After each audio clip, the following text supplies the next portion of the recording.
So, a few weeks ago, my roommate Dan decided he wanted to optimize our shared kitchen.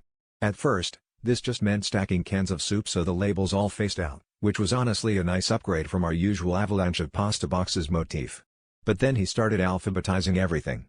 I'm talking apples on the top shelf, bagels to the right, cereal in the corner, and I caught him muttering angrily about whether quinoa counts as a Q or just belongs with the miscellaneous grains. It was a little strange, but hey, at least I could finally find the peanut butter.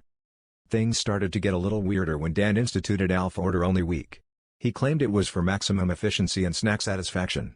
The rule? You could only eat foods that started with the same letter as your name. At first, I thought he was joking, but then I caught him with a clipboard, checking the fridge for contraband. I tried to sneak a banana, and he called me out so fast you'd think I'd tried to eat his childhood teddy bear. Now, my name is Nate, which means I was on a strict end diet. Nachos for breakfast. Nutella sandwiches for lunch. Noodles for dinner. New York strip steaks? Only if I could convince Dan that the New York part really counted. Meanwhile, Dan, lucky guy, got to enjoy a smorgasbord of donuts, dumplings, and literally anything delicious that started with D.